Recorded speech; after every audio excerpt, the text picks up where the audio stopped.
What would you do if you saw two mysterious figures coming out of a UFO? That was the question Lonnie Zamora had to answer when an unidentified flying object landed in front of him.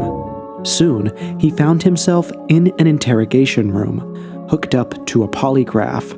The FBI and the Air Force got involved, and Zamora realized that his life had changed forever. This was a UFO encounter so puzzling that the FBI and the Air Force couldn't solve it. And to this day, it remains the best documented case of a UFO encounter. It all started on April 24th, 1964, with a radio call between dispatcher Nep Lopez and Sergeant Lonnie Zamora. Lonnie told the dispatcher that he'd been checking a car that had just zipped past him at high speed. Minutes later, he contacted the dispatcher once more to ask him to look out of his window.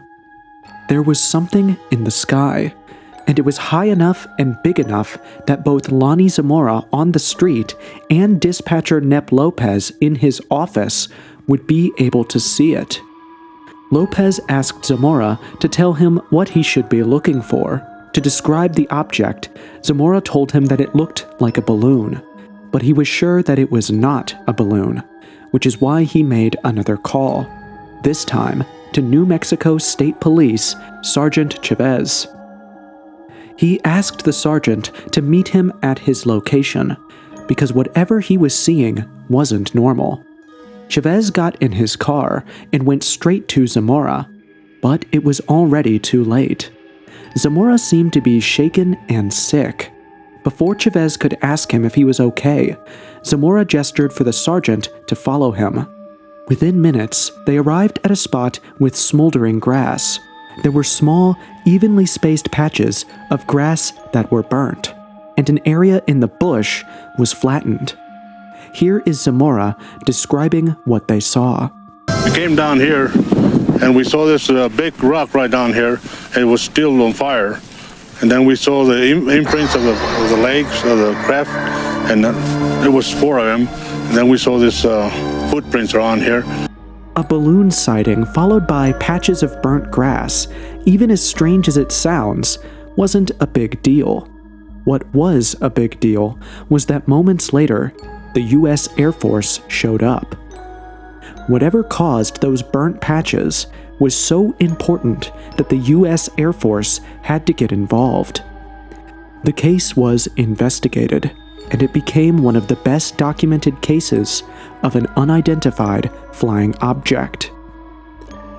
So, what happened? That was exactly the question on Sergeant Chavez's mind, but he was in no position to ask Lonnie, who looked like he was going to faint. He was taken back to the station and given time to cool off.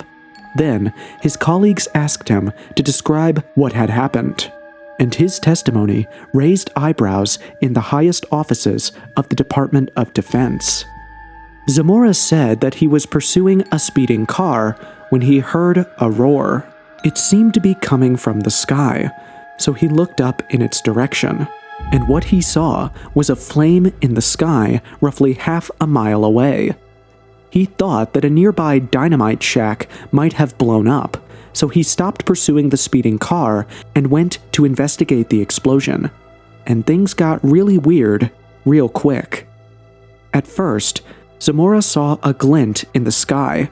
As he got close, he noticed that the thing looked like a large elongated balloon. That's when he called dispatcher Nep Lopez and asked him to look up at the sky. While he was busy on the call, the object drifted away from him, so he continued the pursuit. Soon, he arrived at a spot where the object seemed to have landed, or it might have crashed, because to Zamora, it looked like an overturned white car sitting atop a radiator.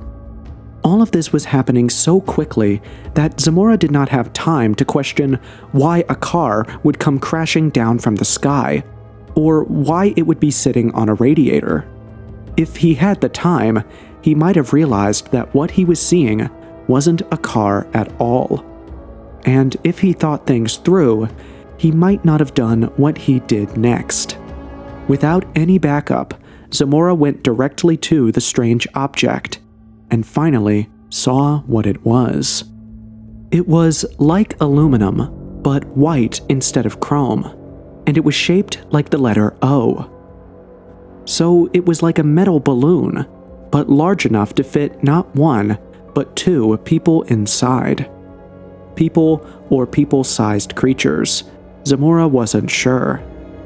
But he was sure that he saw two of them standing next to the metal balloon. Zamora could have described them as little green men or strange gray creatures if he wanted to sensationalize his experience. But he was honest. The beings looked like two people in white overalls, except for their suspiciously small size. I'm quoting Zamora directly when I say that the beings were small adults or large kids, and they didn't stick around long enough for Zamora to be sure if they were human to begin with.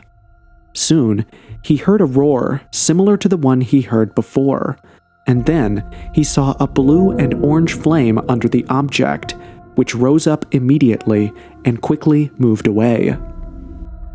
Now this is where things get scary. Zamora started getting sick, and his temperature shot up quickly. He called Chavez, but the object was gone by the time he arrived. The sergeant also noticed that Zamora was visibly sick and took him back to the station. Initially, Zamora's story was kept under tight wrap, but this did not last very long. Soon, it was all over the media, and Zamora was bombarded with interview requests. And he gave multiple interviews, but not all of them were to the media. One of those interviews was conducted by Dr. J. Allen Hynek, who was the scientific advisor to the Air Force. Prior to that, the FBI had gone down to the object's landing site and conducted its own investigation. I went down there and measured the footprints and everything, and we stayed out here till about 7 or 8 o'clock at night, still wondering what it was. But they didn't say what it was or not. About 9 o'clock, they said we went down to the courthouse, and we talked about it until about midnight. So, both the FBI and the Air Force were interested in the flying object that Zamora had seen. Question was, why? Over the course of the next few years, Zamora would get more guarded about the details of the incident, at times even implying that he was being silenced or at least censored. One of the things he had mentioned earlier was the insignia that he had seen on the object. He had even drawn the arrow-shaped symbol to reveal what it looked like. But when he was asked about the insignia later on, he was reluctant to discuss it and implied that he had been told to avoid talking about it. In his subsequent interviews, he skipped over that detail altogether. It was looking like the higher-ups wanted Zamora to stop mentioning the insignia on the object.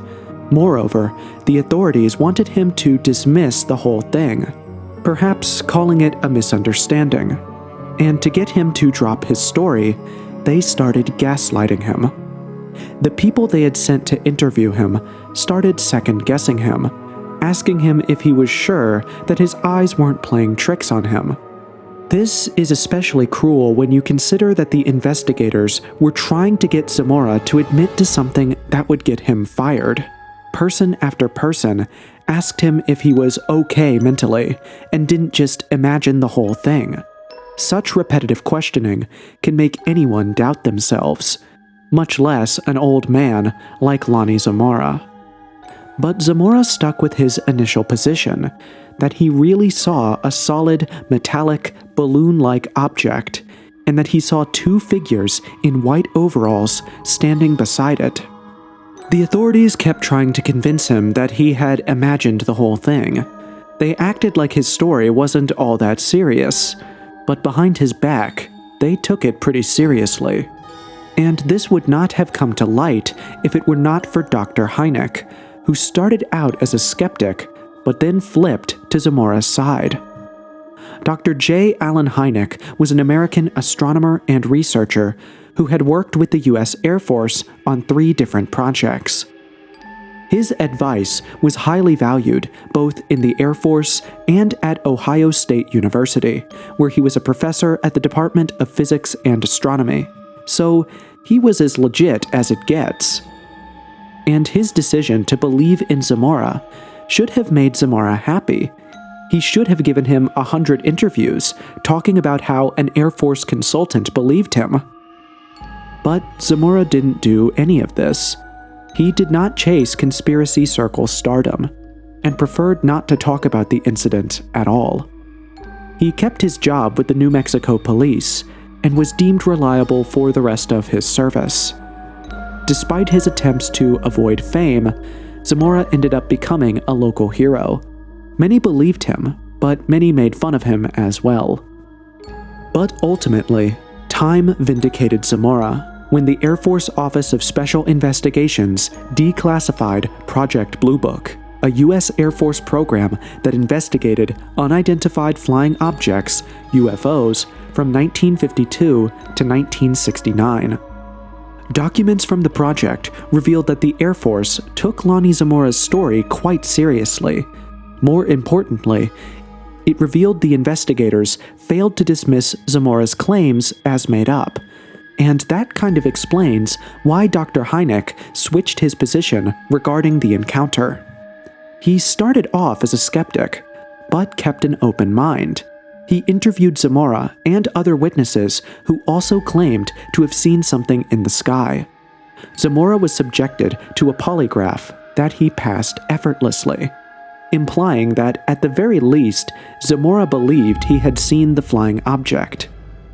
As an astronomer and a professor at Northwestern University, Hynek had enough background knowledge to conclude that what Zamora had seen was significant. Ultimately, he concluded that what Lonnie Zamora experienced was one of the most puzzling UFO encounters in history. This sentiment is consistent with the final conclusion of Project Blue Book's report on the Lonnie Zamora encounter. So, what happened during the Blue Book investigation?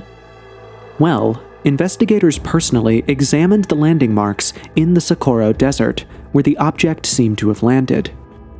They saw burn marks that looked like they were made by an exhaust pipe belonging to a very powerful vehicle. They also noticed the bush that was flattened by the object. And then, they interviewed pretty much anyone who was remotely connected to the whole thing. This included Zamora's colleagues, who vouched for his character. The sighting was initially categorized as unexplained. The investigators had a list of possibilities that they planned to rule out. The first one was that Zamora had made the whole thing up. And they immediately crossed it off, because everyone who knew Zamora vouched for his credibility. Plus, the man had a lot more to lose from reporting a false encounter and nothing to gain from it. He didn't try to capitalize on the story. Another possibility was that someone might have set up the whole thing to prank Zamora. The investigators didn't find any evidence for this as well. They kept crossing out one possibility after another, until they arrived at the final conclusion, that whatever Zamora had seen was quote-unquote unidentified. And that's how the Lonnie Zamora incident became the most thoroughly investigated case of a UFO encounter that even the Air Force could not solve. When this became public, people started speculating, resulting in a bunch of wild theories, and some of them were grounded in facts. Despite the FBI and Air Force working overtime to discredit Zamora, there were a lot of people who believed in him. They believed Zamora witnessed an alien aircraft, and the creature he saw coming out of the balloon-shaped vehicle was indeed an extraterrestrial. That would explain the military interest in Zamora's testimony. It would also open up a Pandora's box of endless questions. Like, what were the aliens after? Where are they now? Where do they come from? And so on. What supports this theory is Zamora's description of the aircraft, which is unlike modern airplanes and rockets. If what Zamora had seen was a piece of human technology, we would have seen it by now. After all, decades have passed since the Lonnie Zamora incident. Another thing that goes in favor of this theory is that Zamora got sick soon after he witnessed the object. When was the last time you got sick from just seeing an airplane? It seems like the object might have been giving off radiation or releasing fumes that make humans sick. That would also explain the overalls worn by the figures who got out of the object. Zamora didn't classify them as human or alien, but commented on their unusually small size. It is possible that what he saw were humanoid aliens. The ancient astronaut view of aliens suggests that aliens are our advanced ancestors who left the Earth thousands of years ago. That would explain why they would have arms and legs like humans. Another view of aliens is that they created us. I'm working on a video about that while I record this, but basically the idea is that we resemble aliens a lot more than we think we do. And if that's the case, then what Zamora saw could have been an alien. There is also a train of thought that what Zamora saw was a piece of alien technology that was being tested and piloted by humans. You see, Socorro, New Mexico is roughly 500 miles away from Area 51, where many believe that the government is keeping aliens, or at least alien technology.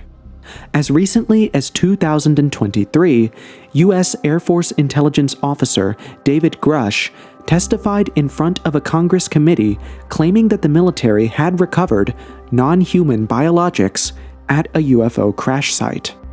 He also claimed that the government was in possession of technology that was not from this world. Grush kept his high-level military clearance even after blowing the whistle, which suggests that there was substance to what he was saying. So back to Zamora. It is quite possible that the military was testing this otherworldly technology, and the sergeant got to see it. If that's the case, then the Air Force simply did a song and dance about investigating the occurrence, but was actually trying to dismiss the whole thing.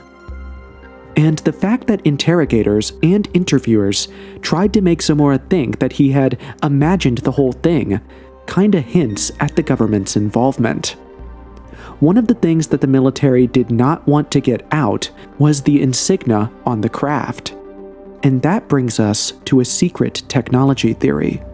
The crux of this theory is that Lonnie Zamora saw something he should not have seen, but that it was not an alien aircraft. Instead, what Zamora had seen was an advanced aircraft. There's a saying that the government is always 50 years into the future to the rest of us. Proponents of this theory believe that the government is hiding technology so advanced that most humans can't even wrap their heads around it. Think about going to the 60s and telling someone about the internet. Talking to anyone across the country, sending them pictures and instantly receiving their response would sound like magic, but it's just technology. Technology that the military had in the 60s. Yes, the US military had the internet 2 decades before the general public. Why? Because they invented it. The Defense Advanced Research Projects Agency, aka DARPA, built and used the internet long before people realized that it even existed. So, if the government was hiding the internet back in the 60s, what is it hiding now? Some believe that we have already cracked interplanetary space travel, and all the recent science fiction movies are just mentally conditioning us to accept life outside of Earth. That would explain why the US Congress held 2 separate hearings about UFOs, and the CIA declassified so many alien-related documents and studies. Another point for this theory comes from Elon Musk, who has always been close to the US government, and his companies get a ton of government contracts. Musk has famously declared his lifelong goal to make humanity an interplanetary species. What if the reason he is so confident about that is because he already knows that he has the technology for it, and that the government is just holding on to it until the public is mentally prepared for it? All these might sound made up, but that was what we once thought about Big Brother spying on us, Operation Mockingbird, and a host of other things that we thought were just tinfoil hats theories, until they became real. So, what if this is one of those theories that could become real? Where there is light, there is darkness. Where there is yin, there is also yang. So where there are people who believe Zamora and what he says, there are also people who don't believe him. They are not trying to gaslight him like the US Air Force did. They just don't believe what he is saying. And they have a good reason for it. What the authorities found in the aftermath of the Lonnie Zamora encounter was burnt grass and flattened vegetation, which implies that something heavy and hot had landed in that area. To connect that to aliens, we would need some proof of alien life, and that proof does not exist. Multiple space agencies, including NASA, are always looking at space, not just to sniff out alien life, but to monitor possible asteroids coming our way. If aliens visited the Earth and were careless enough to be spotted by a New Mexico police sergeant, how did they avoid getting detected by NASA? You can say that NASA was not as advanced back in the 60s. Also, the FBI and Air Force's actions after the encounter could indicate that the government knew about the alien visitors. But ultimately, that's just a possibility, not a proven fact. And that's where it ends for critics. There's nothing else to prove that Zamora was lying, except I wasn't there to witness it, so it wasn't real. But we've seen the government time and time again releasing declassified files to say otherwise. Project Blue Book is one, and recently we had the Congress hearings that revealed that the military has some technology that is out of this world. Plus, the Pentagon declassified videos of unexplained objects encountered by Air Force pilots. And what's interesting is that these objects also seem to be round and metallic, just like Zamora described. But most people still don't agree with this. Those who want to dismiss the Zamora encounter can just say that the object had human origins, that we have advanced technology that the public has no idea about. This theory is the hardest to debunk, because the government has a lengthy track record of keeping technology hidden from the public. At any given moment, the US Defense Department is speculated to be 50 years ahead of the general public in terms of technology. The GPS, lithium batteries, AI, and small cameras were all available to the government long before they were made public. So it is definitely possible that what Zamora saw was a secret military aircraft. And given that secret technology is, by definition, secret, we can never be sure what it is that the government is hiding. So, what is the answer? UFO or secret tech? Well, luckily, I have the answer to that question. I am pleased to announce that I have cracked the case. I think I actually found the thing that Zamora saw in the Socorro Desert. And to do that, I simply ruled out everything that was not possible.